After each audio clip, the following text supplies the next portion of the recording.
Our world is lost in unnecessary fear and hurt. Our systems seem scientifically engineered to make you small, powerless, and always waiting for the next great leader who will fix the problems around us. Worse, we're witnessing neighbor versus neighbor while warfare breaks out around our family tables. But you have access to a spirit, a strength that enlarges and empowers you. Even better, you don't need to wait for the next big movement. You can heal the world. It's time for governance by grace.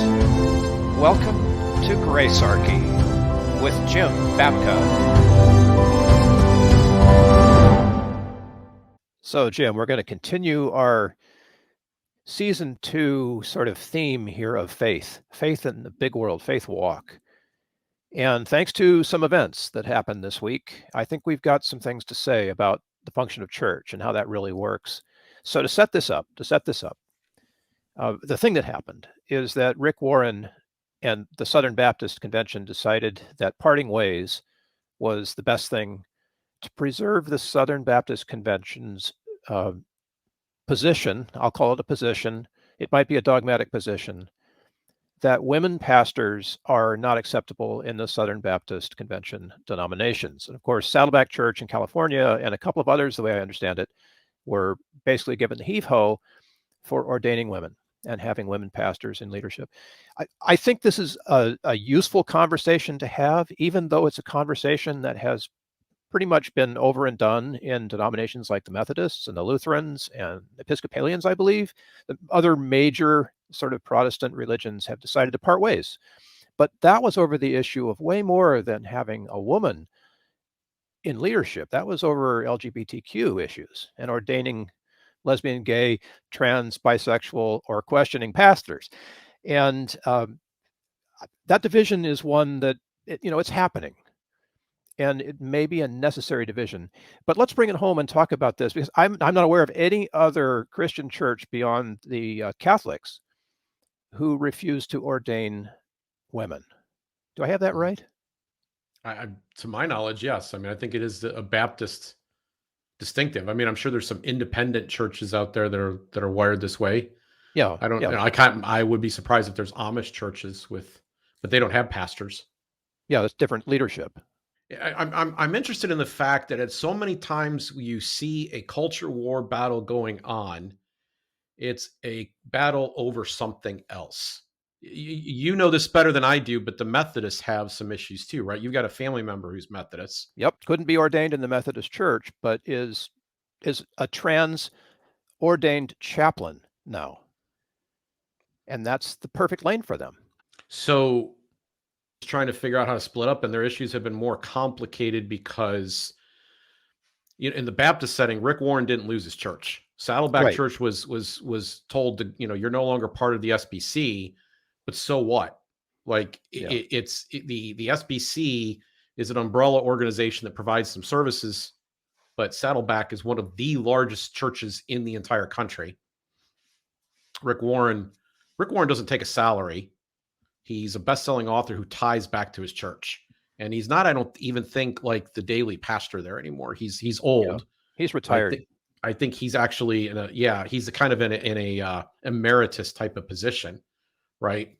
So he does some occasional speaking on behalf of the church or whatever, and he's a famous guy, and he's the guy that started the whole thing down there. And it's a big church. It's what's called a megachurch. So he didn't really lose anything, Bill. Right. But he still chose to have this fight to stay. In fact, before this fight, I wouldn't have even known for sure that he was a Baptist. My exposure to him came in a Nazarene church of all places, right? Yeah, I was a little surprised as well. Yeah, I didn't even know he was affiliated with the SBC. So the fact that he was fighting to stay in the SBC, despite the fact that he didn't want to follow this particular rule, to me was an interesting decision, but not in a good way. Like, I'm not a fan of all the conflict that shows up. I mean, I don't like it in politics either. And this is, to me, just another form of politics. This is the reason this issue is relevant and we got to talk about it is for the same reason all the other conflict that goes on because of culture, the conflict machine that's driven by culture war issues is going on. So this is it's a pretty big one. I was going to say it's a microcosm, but this is yet another example of how maybe the issue of control is playing out within a large organization that also is influencing a large part of America's political voice. Yes, it is. The leader on the other side of this question is a gentleman that most people have never heard of named Albert Mohler. And Albert Mohler has long been very closely tied to Republican causes. So there definitely is a culture war battle that's being waged in here. And I think that the culture war battles on balance have been a bad testimony. And I mean this all the way around. It has not served individual relationship with God. It has actually been a turnoff. It has changed what gathering together has been about. And I've seen this on both sides of the equation. I'm going to be brutal to both sides here, because what has happened on one side is that they have made their thing more about politics. And so they've tried to get political power, and they have decided that they have to preserve culture. And the other side has made it more obsessively about me, and look at how I'm wired. And this is me. And by the way, do you see me? And they've baptized a brand new type of theology that is much more about making me feel good. And somewhere in all of this, what's been lost is the connection to a timeless higher power, not the transient. First, let's be honest about conservatism. I'm never ever going to say anything. How do I say this? There is no such thing as conservatism. Okay, we're going to say this again and again in the show. We've said it before. We'll say it again. It doesn't exist. Conservatism is a reactionary approach to the world. It basically means my father or my grandfather or my great-grandfather's generation, if in extreme cases, had it better. And somehow I don't have it good. And the reason is there were certain institutions and traditions that we had, and we just have to keep doing things the same. And I'm not speaking out of school here, because there was an attempt by William F. Buckley and Russell Kirk and others to turn this all into a coherent philosophy about the world. It's not. Okay. I'm going to even be attending an event next week where they actually treat it like a coherent philosophy of the world. I'm not going to deny that there are conservatives who have a coherent philosophy of the world. But I'm going to tell you that when you meet conservatives, 95% of them don't have a coherent philosophy of the world. They have a reaction to things changing. And even William F. Buckley ends up giving away the show. He said the conservative is the one who stands athwart history and yells, "Stop!" So they're resistant to change. They think change is inherently risky, dangerous, bad. They're scared. It's a philosophy of fear. Yes, Okay? I agree with you about this, because there's great comfort in what you know. Okay. And there's discomfort in what you don't know. So hanging on to what you know feels more safe, I guess. It's a safer place to hang on. Right. But if what you're gathering for on the flip side is the fact that you're a dissident group and your dissident identity that you have created, your human dissident identity is the cause celeb upon which you're going to gather, you're leaving important stuff out. Conservatives aren't 100% wrong. Dead people have lessons to tell us. There are things that we've figured out over time about how and why things work. And the left has consistently denied the supernatural aspects of the faith that kind of connect us to something that is very spiritual, and have constantly gone for this more social gospel where they're involved in the progressive politics of the moment. And so, whereas one group only wants to go back a few generations, they're not really timeless in their own way. The other is very much about what they want the world to be like today. Like you could have written their Bible almost today. So this tension is growth, though, wouldn't you say? I think I'm going to argue this tension's not necessary. Okay. And here's what let me say first. So I want to say I said more about this than I intended to. So bully, that's, everybody got a bonus here today. Because the point I wanted to make is that there is a freedom of association issue. Freedom of association is a coin with two sides. On one side, I get to choose who I associate with. Sure. On the other side, I get to choose whom I don't wish to associate with. So we had an issue on the table here just a couple of years ago. It's not as big an issue. It's like, 2016 timeframe. It's not quite as big now, involving baking of cakes. And our courts have decided that if someone comes in and they want a cake for their gay wedding, and it's a Christian baker, that the Christian baker has to bake the cake. And legally, that should have never happened, because freedom of association says I get to choose who I associate with and whom I don't. And this is the core base essential freedom. If this freedom doesn't exist, all others erode. We have to voluntarily choose. I'm a voluntarist, and then I argue that I should be able to choose all my relationships. And that goes all the way up to the government level. If I don't like this government, I shouldn't have to associate with it. I should be able to choose another. And that's the foundation of those relationships. Now, could we argue about whether or not that's good Christian practice? Yes, 100%. Of course you can. Because even if what you believe is that being gay is a sin and it's wrong and it's immoral, even if that's what you believe, your business is baking cakes.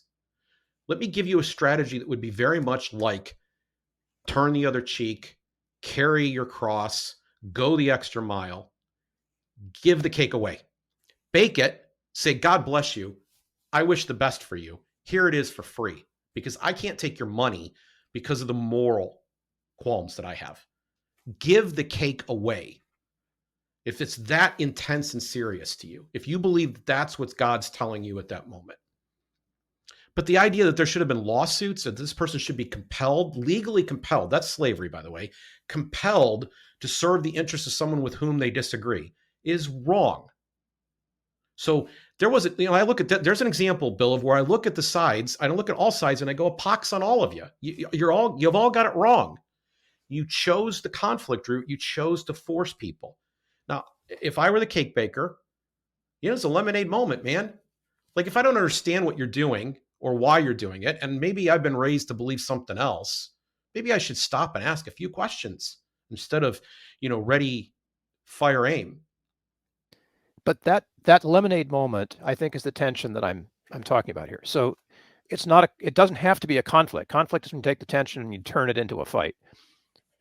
But if you have the tension and you can use it, invite the KKK to your porch for lemonade. If you can use that moment and skillfully navigate through it and give the cake away, there's another one we're going to use, right? Lemonade moment and give the cake away. Give the cake away. The cake away. Well, that applies for when you're not sure you agree. You think maybe something might not be right? You don't have to be. The business of the cake maker was to make cakes. They would never turn anybody away, except now they've been convinced they were supposed to do that. And I start to wonder how that happens. Why do culture war flashpoints happen? So I was in a call at work this week. I cannot reveal who I was in the call with, but this person had worked for a professional polling firm. And in 2004, the Bush administration, the Bush reelection effort, was aided by the presence of, I think it was 12 ballot initiatives to make marriage in these states only between one man and one woman. And this was, there's a backstory to this, in that this was driven by a group called the Arlington Group, which was a group that met in a hotel in Arlington, Virginia, or an office building, in Arlington, Virginia. And in that meeting, they basically decided that in order to help get out the vote of conservative evangelicals, they were going to try to put as many of these initiatives on the ballot as they possibly could. And they passed in every state they were offered. We've come a long way in a very short time. And there was polling that was done underneath this, and they had to determine where they could win and where they could lose, like what parts of the message worked and didn't. And Bill, there was something really interesting that happened here. They found out that if this was about rights, that it very quickly turned into special rights, and that was a winning argument for the marriage exclusivity, these ballot initiative side, the get out the vote side. They were more likely to pass the ballot. But if it turned into fairness, they lost ground. The people who supported this started to slip when they thought in terms of personal fairness. So this comes down to the same thing it always does. It's always empathy. Rights are derived from empathy. That's my revolutionary statement. Rights are derived from empathy. You start to see other people as human beings. You start to know people for real, who are in a particular class that you've been told things about, and you find out that they don't have horns, carry around a pitchfork, and do bad things to children. You find out that they're real people just like you. Maybe they're in your family and you start to care about them. You're going to view those people differently. The only way you can maintain this is to create structures that literally create divisions. So I'm going to argue here. I'm going to argue, this is the thing I want to really get across, that there's been money, power, and prestige at stake in the Methodist denomination, in the Episcopalian denomination, and now here, even in this present Baptist situation. And the whole concept of denominationalism has a lot to do with money, power, and prestige.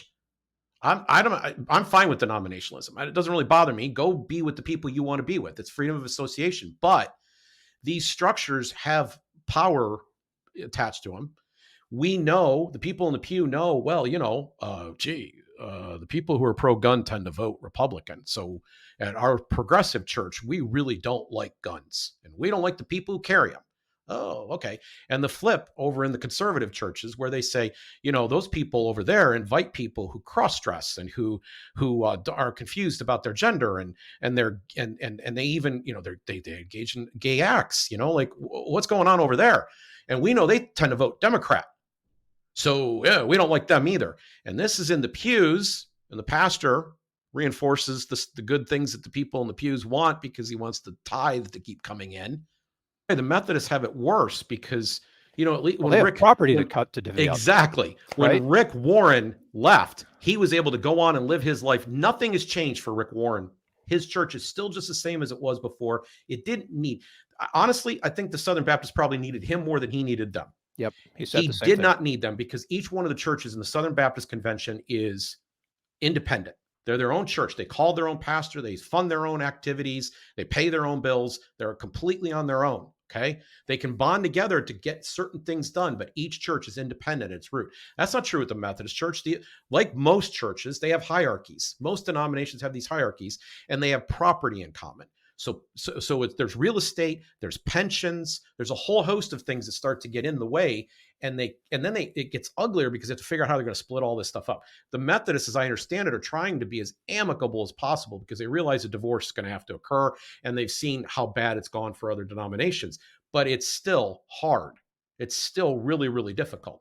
Albert Mohler is standing up making the statements he's making in front of the entire Southern Baptist Convention, trying to send Rick Warren packing, and successfully did so because some power and prestige was at stake. And he's got to appeal and appease to a certain constituency within the denomination. So what we have is politics via money, via power, via prestige, sneaking in to what should be something completely different. This is not what church should be. Yes. Unless you're conservative and think that it is, right?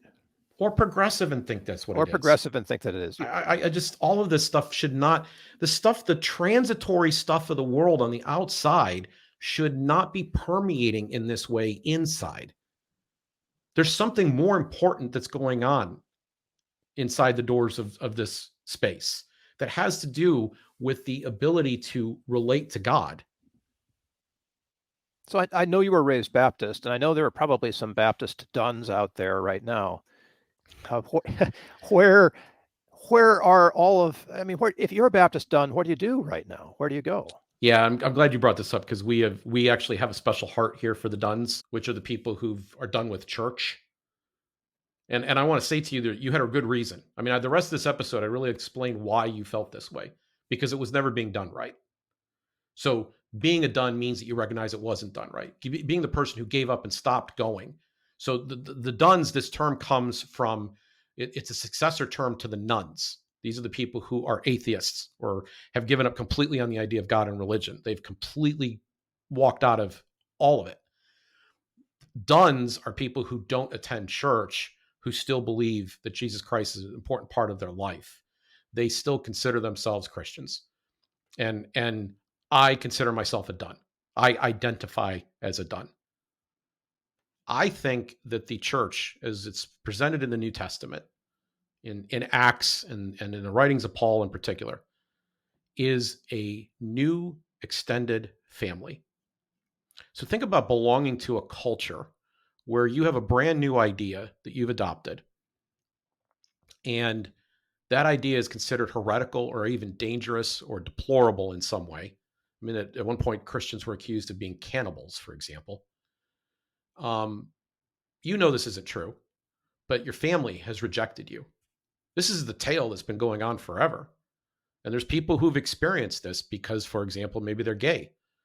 That there's rejection that's occurred, and they're trying to follow God, so they choose to associate with people who are doing that, and they end up losing some of their family, or they have difficult familial relationships in the process. And so they attach to a new family. And so it's not uncommon in Christian circles for one to refer to another male member as a brother, to another female member as a sister. There's language that Catholics refer to the priest as father. There are shepherding. The term for pastor in the New Testament is literally the same word as shepherd. There is a protector, father role that's attached to that. So there's the family is kind of a sacramental view. The cousins and stuff that you have become new cousins, right? You have this new relationship that you have where you're sitting with a group of people and discussing things. And just to get real super personal about this, I have felt over the years that in this circle, I have been able to have conversations that I cannot have with family, like my blood family. There's a difference in the relationships that I had with the members of the people that I was born in blood with, that it just would have been impossible in some cases. Maybe they would have been hurt by the things I was thinking or saying. Maybe they would have been wouldn't have understood the things I was thinking or saying. Um, Maybe it would have caused some kind of division, and those things were less able to be brought up. In fact, my observation of the wonderful people to whom I happen to have familial relationships with now is that we tend to spend most of our time in small talk. But if I go and I sit down with somebody in a church or Christian setting, we also do heavy talk, real stuff. Like we get into some stuff. And so this is the place it was supposed to happen. It was supposed to be familial. It was supposed to be a new family.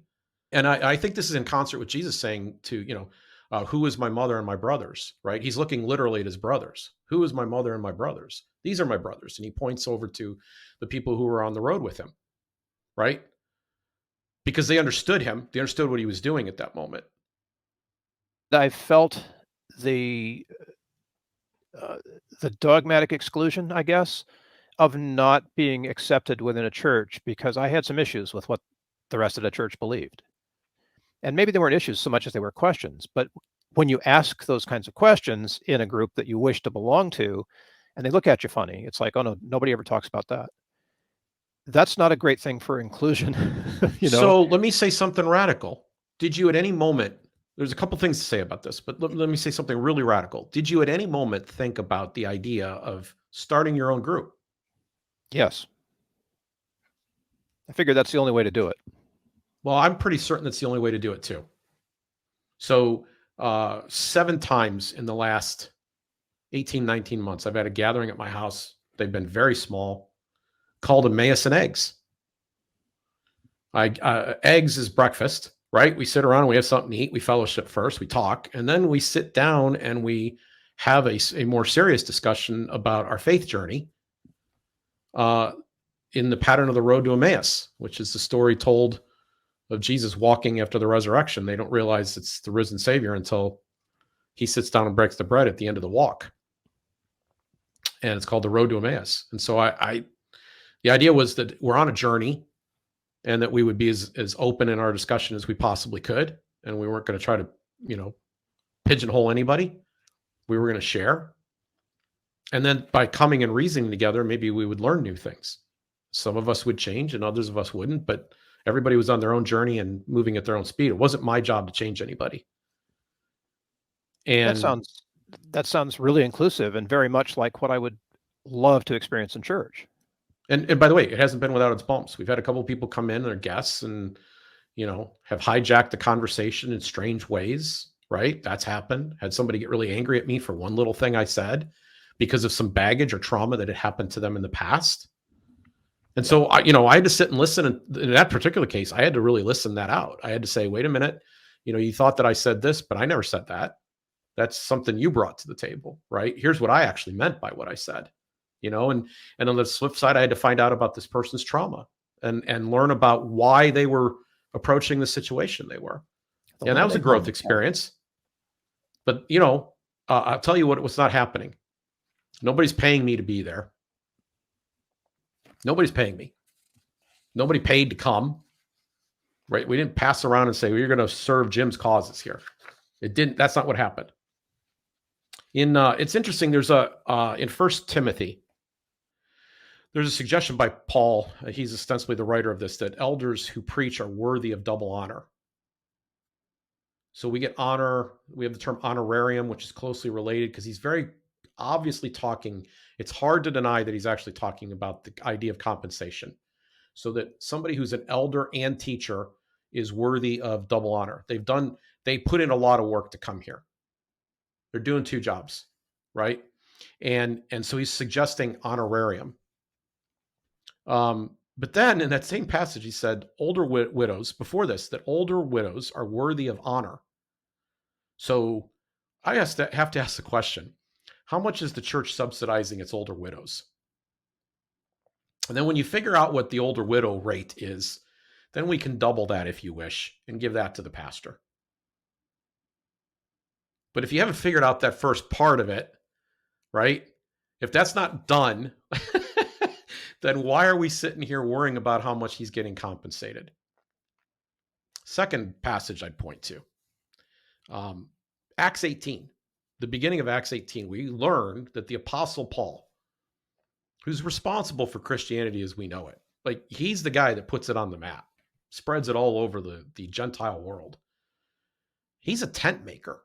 He's a tent maker to support his missionary habit. So it says that what he does, he arrives in a town. It actually explains his strategy. He does tent making with other people who share his faith.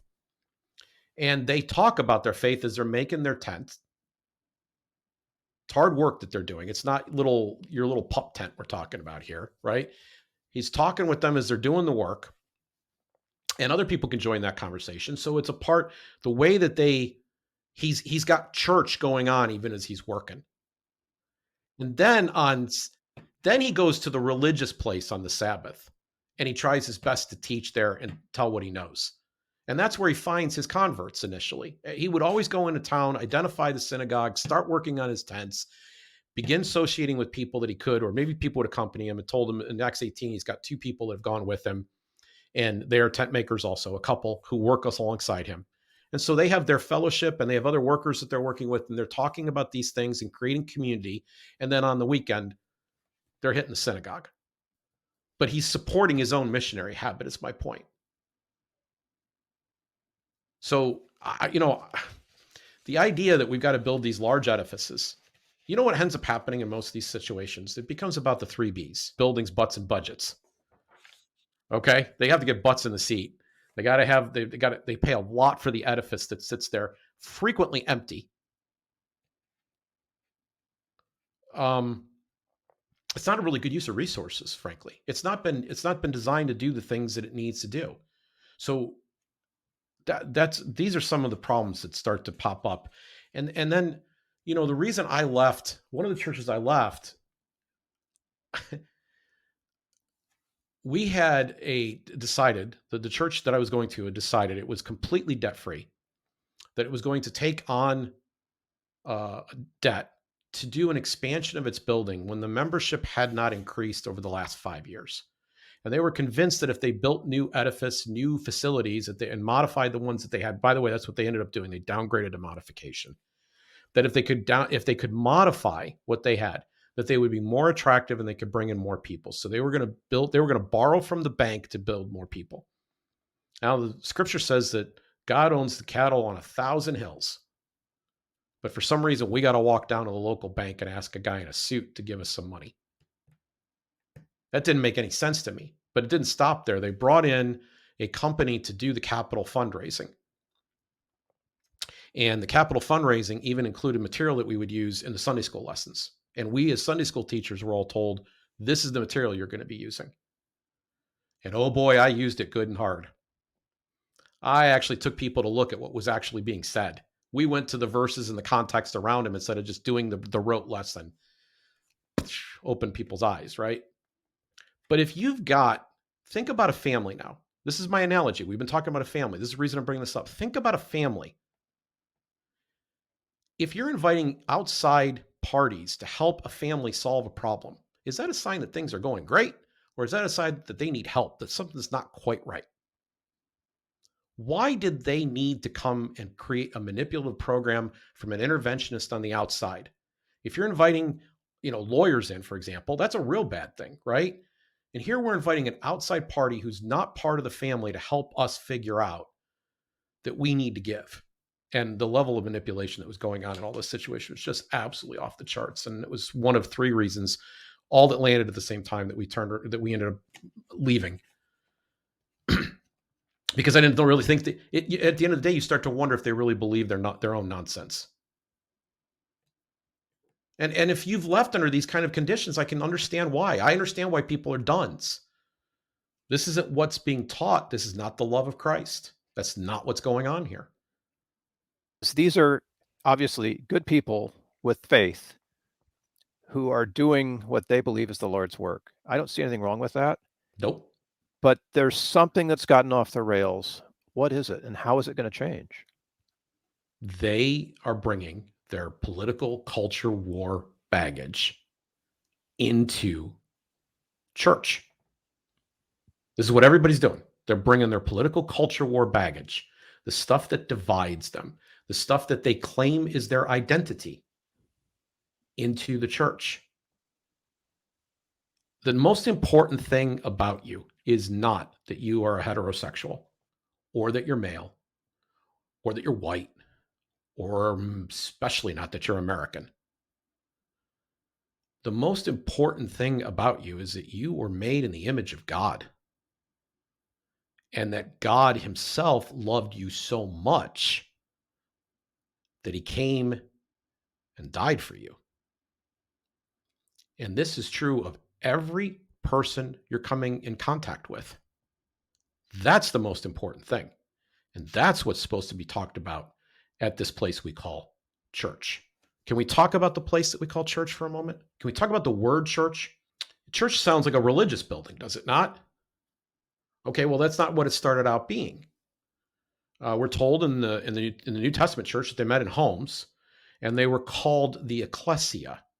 The Ekklesia. We aren't going to have the time to go through all the research I got on this subject, but I want to tell you that what the Ekklesia was. And I get this written down, so I would say this the best possible way. The assembly of citizens in a citizen state, it would be the called out ones, the people who can't, the Ekklesia is all the people who basically have a vote. So it's a governing word. Juries were held in this way. The famous trial of Socrates was held before the Ekklesia. The Athenian Ekklesia, which we have the most detailed records about, dates all the way back to 621 BC. So this is a long-standing word. And it's important to note that this is the word that's chosen in the New Testament to describe this union of people, when words like temple and synagogue and other religious places of meeting already existed. You weren't being invited to come to the temple. In fact, when at the crucifixion, the curtain to be in front of the Holy of Holies is torn in the temple, and Jesus had prophesied that he was the replacement of the temple. It was going to be destroyed, but in 3 days, his temple was going to be raised up. And we as believers all exist as a temple. So, when you hear people say, well, we're in the house, this is the phrase I would hear growing up, oh, this is the house of God. No, it's not. I'm the house of God. You're the house of God. He's come to live in our dwelling, us. So, and I, by the way, we can, we can really go pretty heavy on this. Stephen, while he's being tried and he's about to be stoned in the New Testament, Acts 7, he called in verse 38, he called the people of Israel, the assembly, the Ekklesia in the wilderness. In Acts 19:39, the Ekklesia is referred to as a convening of citizens to discuss legal matters. So they already knew that the word that they were using was a word of governance. We've talked about this before. We're going to talk about it again with Dave Brisbane in an upcoming episode that we've got planned. This is this idea that that church was to govern doesn't mean that they were to get involved in political parties. So this was a power under that comes up through service. Okay, the Roman way, the Greco-Roman way, which is what we have inherited in our society, is a top-down order. There's hierarchy and regimes at each level. They are gradually expanding. They go from the 5 to the 10s to the hundreds to the thousands. You know what I'm saying? Like and it's a pyramid that as your career goes on, you're attempting to climb to the top of, and your status is tied to that. Albert Mohler's status is tied to being at the top of the Southern Baptist Convention pyramid. He's the most famous Southern Baptist in the country. He's the most powerful Southern Baptist in the country. So the hell what? Who cares? And so, no, Jesus said, I don't want you to be like the Romans who have power and authority over one another. He got down and washed feet so that he could demonstrate that this was ultimately about service. So I want you to think of this in two ways, two distinct ways, because I think actually I'm going to say three. I think Paul makes clear I think it's again Acts 18, but please don't quote me on that. No, it's Timothy. It's the Timothy verses we're looking at. It's 1 Timothy 5. Paul makes clear that first, you take care of yourself. You have a responsibility to govern and control yourself, right? If you can work, if you don't work, you don't eat. That's literally a biblical idea. Okay, so I have a responsibility, and the way I feed myself is I'm of service to others. Someone wants to pay me for the work that I do. So all of us have to be servants to feed ourselves. Then, the second level is we have to we join a community of people we gain affection for, we care about. And in binding together, we begin to form kind of our own social insurance program. We're going to look out for each other. We're going to care about one another. And you do this first. You don't go out and try to save the world. You first try to find a community, because sooner or later, you may likely need to be one of the recipients of that care. So it's a pay it forward process. You are in a situation with others where you give first in with no expectation, but because you give, that reciprocity, that karma comes back to you in some way. You are an essential part of that. Third level, and it's all voluntary. By the way, I want to I really want to make clear, it's all voluntary. There's no stricture or requirement on you in this situation. You are acting voluntarily. Third, now, because of this activity that's going on, there's some overflow that can be shared with the outside world. So you become kind of a mission station that can begin to meet needs, real needs, feeding the poor, clothing the naked, looking after widows. Like, all of this stuff can now begin to be done outside. It's all power up. But if your budget's consumed with paying a staff, paying for a building, and then putting on programs to get butts in the seats so that we can keep this thing going. So at the same church that I just spoke of, I was on the evangelism committee. Woohoo! Good. We're going to go out and win people for Christ, right? No, we're going to put on an event at this, some events. We have one successful event we do every year that brings people in. We want to have 2 more that are really good at bringing people in. So instead of having one program that's doing well, we're going to have 2 or 3 that help build our network, make us bigger, make us more prominent and stronger, well-financed, able to do other things. This is top down. Yes. Instead of, I like what you said. It wasn't underserved. Help me out here. That's the wrong word entirely. To serve under, to come To serve under. And under, right. yes, Servant leadership. it's not maybe? power over, it's serve under. Serve under, right. That's it. Not power over, but serve under. That's kingdom. That's kingdom of God within you. That's not taking your walking orders from, marching orders, should I probably say, from the top.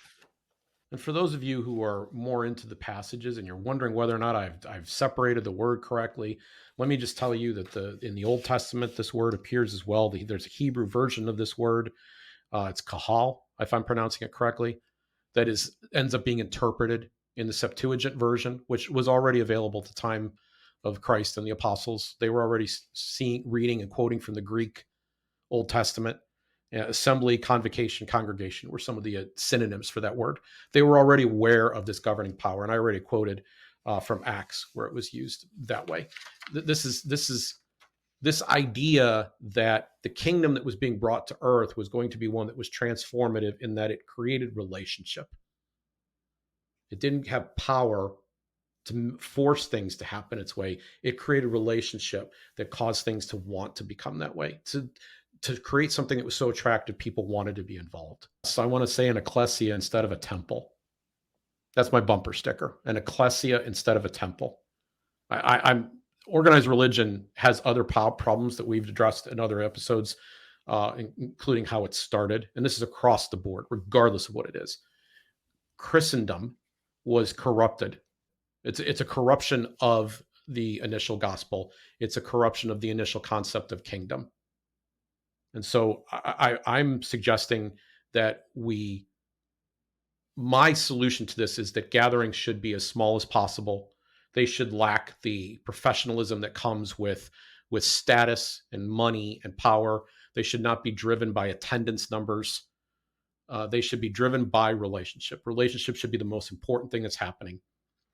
And it's interesting because if you go to Matthew, the book of Matthew, it says where 2 or 3 are gathered in my name. In fact, it's the passage is Matthew 18. 3 different times in that passage, in red letters, we're told that where 2 or 3 witnesses are, things happen. And that's the basis. That's the basis point where it starts, is in that 2 or 3 level. Everybody who leaves a comment here is contributing to an Ekklesia moment, as it were, right? And we can all go out here and decide what we're going to do next to advance kingdom. And I do believe that what we are doing here at Gracearchy is a kingdom activity. We are trying to create something separate and outside where we don't have the culture war battles intervening within. That we are recognizing everybody deserves grace because they were all made in the image of God. And Christ cared enough to be here to seek relationship with us